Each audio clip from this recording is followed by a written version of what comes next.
দুরূদ শরীফ। এখন হযরত ওয়ালা দেখলেন এই লোক ওই দুরুদের প্রতি যেই ভক্ত, আমি যদি এটা আজকে এমনি আমার বন্ধু তাকে কিছু বলে দেই, বেচারায় হয়তো এটা ছাড়তে প্রস্তুত হবে না। কি ভাষা? হযরত বললেন, হ্যাঁ এটাও একটা দুরুদ, এই দুরুদটা নবীর উম্মত বানাইছেন, আর কিছু দুরুদ আছে স্বয়ং নবীজি নিজে বানায়া উম্মতকে দিয়ে গেছেন, আপনি কোনটা আমল করবেন? উম্মতের বানানোটা না নবীরটা? ওই বেচারা বলে উঠলেন, না নবী যেটা দিচ্ছেন আমি সেটা করব। সহজ হয়ে গেল ঘটনা। এটাও একটা দুরুদ, এটা নবীর কোন উম্মত বানাইছেন। আর কিছু দুরুদ আছে যেগুলো স্বয়ং হাদিস শরীফের কিতাবে আছে। কিছু ভাইয়েরা সাধারণ মানুষকে ধোঁকা দেয়, কি বলে জানেন? যে নবীজির উপর দুরুদ, এটা কি নবী শিখাই দিবেন? এটা তো আমরা করব। যাকে তাজ তোয়াজ করব, সম্মান করব, এটা কি তিনি বলে দিবেন? যারা সম্মান করবে তারা তাদের মন মতো করবে। এই জন্য দুরুদ বানানোর রাস্তাটা ক্লিয়ার করে। দুরুদ শরীফ এটা ইসলামের অংশ। দুরুদ শরীফ কিসের অংশ? এটা একটা আমল, এটা তো বুঝি আমরা। আমল মানে ইসলামের অংশ। আর ইসলামের কোন অংশ নবীজি বলা ব্যতীত বাকি রেখে যান নাই। এখানে শরম, নবীজি নিজের নামে নিজে দুরুদ কেমনে বলবেন, এই শরম ওনার জন্য জায়েজ নেই। উনি নিজেই দুরূদ শরীফ পড়তেন, আল্লাহুম্মা সাল্লি আলা মুহাম্মদ। মুহাম্মদকে নিজেই নিজের উপর নিজে দুরূদ পড়তেন, আল্লাহুম্মা সাল্লি আলা মুহাম্মদ ওয়া আলা আলি মুহাম্মদ ওয়া বারিক ওয়া সাল্লিম। আশ্চর্য! আল্লাহ মুহাম্মদের উপর, মুহাম্মদের পরিবার পরিজনের উপর আয় আল্লাহ আপনি রহমত বর্ষণ করেন। আল্লাহুম্মা সাল্লি আলা মুহাম্মদ ওয়া আলা আলি মুহাম্মদ কামা সাল্লাইতা আলা ইব্রাহিম। নবীজি নিজে দুরূদ পড়তেন। নবীজি নিজে পড়তেন সাল্লাল্লাহু আলান নাবিয়্যিল উম্মি, সাল্লাল্লাহু আলান নাবিয়্যিল উম্মি। নিজে দুরূদ পড়তেন। এই জন্য দুরূদ শরীফ এমন না যে আল্লাহর ইবাদত কেমনে করব এটা আমাদেরকে নবী শিখাবেন, আর নবীজির দুরূদ কেমনে পড়বো এটা তো আর নবীজি শিখাইতে পারেন না, এটা তো শরমের ব্যাপার। এইরকম কথা বলার পারমিশন নেই। লা ইলাহা ইল্লাল্লাহ নবীজি কি এইটুকুন শিখা গেছেন না মুহাম্মদুর রাসূলুল্লাহ শিখাইছেন? নিজের নাম বলতে শরম পাইলেন না? কেমনে বলি আমার নাম? এই ক্ষেত্রে শরম করা জায়েজ নাই, বরং নবীজি নিজের উপর নিজে ঈমান আনতেন এই কালিমা পড়ে, লা ইলাহা ইল্লাল্লাহ মুহাম্মাদুর রাসূলুল্লাহ।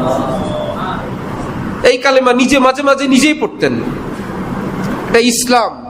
এখানে আমার আপনার যুক্তি, আমার আপনার বুদ্ধি দিয়ে নয়।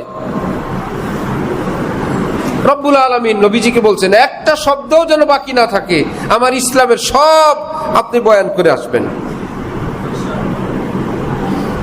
সবটা তিনি বয়ান করে গেছেন। এই জন্য আলেম ওলামাদের শক্তি মজবুত। যে নতুন আইটেম দেয়, নতুন আইটেম দিলেই দেখে এটা কি নবীজি দিয়ে গেছেন, এটা কি কোনো সাহাবী বয়ান করছেন, তাবি তবে তাবিন যারা নবীর হাতে স্বীকৃত মানুষ তারা কেউ বলছেন। যদি দেখা গেল না গোড়া থেকে আসে নাই, তখন বলেন যে ভাই এটা উম্মতের বানানো আমল,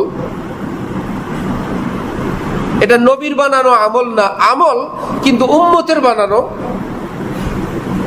যেমন আমরা ছোটবেলায় দেখছি নাই, তারপরে দেখছি নাই, আমাদের মাঝামাঝি আমরা যখন হিফজ পড়ি তখন আমাদের কুমিল্লা চাঁদপুর অঞ্চলে একটা আমল নতুন করে বের হয়েছে। কি? যে আমরা নবীর প্রেম ভালোবাসায় এভাবে থাকবো না, আমরা আজানের আগে দুরূদ শরীফ পড়বো। ভাই দুরূদ শরীফ তো ভালো জিনিস। এই জন্য ওই ভাইয়েরা এখন আজানের আগে মাইকে দুরূদ শরীফ পড়ে, তারপরে আজান দেয়। বুঝাইতে চায় আমরা তোমাদের মতো নবীর প্রেমিক না, আমরা আর একটু বেশি। ভালো জিনিস। নবীর প্রেমিক যদি হন তা আমরা বলি যে ভাই নবীর প্রেমিক যদি এই হন তাহলে আজান নবীজি যুগে তো ছিল না আজানের আগে দুরূদ, খালি আজান ছিল। আর আপনাদের কথা হইলো দুরূদ তো ভালো জিনিস, তো আজানও ভালো দুরূদও ভালো, ক্ষতি কি? বলেন তো ক্ষতিটা কি? ক্ষতিটা হলো ইসলামের একটা ফেজ আছে, একটা চেহারা আছে, একটা আকৃতি আছে, ওই আকৃতিটা দিয়ে গেছেন স্বয়ং রাসূলুল্লাহ সাল্লাল্লাহু আলাইহি ওয়াসাল্লাম। এইবার ওই আকৃতিটাকে চেঞ্জ করার পারমিশন পৃথিবীর কারো নাই। নবীজির যুগে আজান হইতো কি হইতো না? দুরূদ শরীফ সহ না। দুরূদ ভালো জিনিস, আপনি সারাদিন পড়েন, কিন্তু নবীজি যে আজান দিয়ে গেছেন আল্লাহু আকবার দিয়ে শুরু, তার আগে দুরূদ না তেলাওয়াত লাগানো যাবে না। যদি বলেন লাগানো যাবে, তাহলে আমি আপনার সঙ্গে কিছু সময়ের জন্য এক হই। তাহলে আমরা বলি যে নামাজ যে আমরা শুরু করবো আল্লাহু আকবার, সানা পড়ে আমরা ফাতিহা পড়ি, কোন আপনারই কোনো বন্ধু বা মুরিদ শিষ্য তিনি যদি বললেন ফাতিহার আগে আমি দুরূদ পড়ব, নামাজও ভালো জিনিস, দুরূদ শরীফও ভালো জিনিস। কি ভাই, দাঁড়ায় দাঁড়ায় সূরা ফাতিহার আগে পরে মধ্যখানে কেউ যদি দুরূদ শরীফ পড়ে, নামাজ হবে না বাদ? শুনতে শোনা যায় কি দুরূদ শরীফ পড়ছে, আপনি বললেন নামাজ বাদ। আপনি তো দুরূদের দুশমন, এ তো নবীর দুশমন। নবীর উপর দুরূদ পড়লেই বলে নামাজ বাদ। বিষয়টা কি এই? বিষয়টা এই না, নবীর উপর দুরূদ পড়ার কারণে নামাজ বাদ, এটা না। নবীজি যেই নামাজ দিয়ে গেছেন ওই নামাজে হস্তক্ষেপ করার কারণে নামাজ বাদ। নবীজি যেভাবে নামাজ দিয়ে গেছেন ওখানে তুমি হাত দিছো, এই কারণে নামাজ বাদ। আত্তাহিয়াতুর জন্য বসলাম, আত্তাহিয়াতু ভালো জিনিস। একজনে বসে বসে যদি সূরা ইয়াসিন তেলাওয়াত করে, নামাজ হবে না বাদ? ভাই দুরূদ শরীফ পড়লেও বাদ, সূরা ইয়াসিন পড়লেও কেন বাদ? এই জায়গায় বসা অবস্থায় নবীজি কি বলছেন? আত্তাহিয়াতু পড়ো। প্রথম বৈঠক, যেখানে 2 বৈঠকের নামাজ, 3-4 রাকাতওয়ালা নামাজ, প্রথম বৈঠকে আত্তাহিয়াতু কতটুক? আবদুহু ওয়া রাসূলুহু, এই পর্যন্ত। ভুলবশত কেউ যদি দুরূদ শরীফ পড়ে ফেলেন, আল্লাহ পাক খুশি হবে না? সৌসেজদা। আল্লাহ সৌসেজদা তো খারাপ কাজ করলে, আমি তো দুরূদ শরীফ পড়ছি, এটাও একটা খারাপ কাজ। কেন? যে নবীজি আবদুহু ওয়া রাসূলুহু বলে থামতে বলছেন, তুমি থামো নাই, এটাই অন্যায়। আমি কি আপনাদেরকে কথা বুঝাইতে পারতেছি? ইসলামটা কি স্বাধীন, যে যেমন ভাবে পালন করবে তেমন, না নবীজি যেমন দিছেন? মাগরিবের নামাজকে আমরা 1 রাকাত বাড়াইতে পারবো?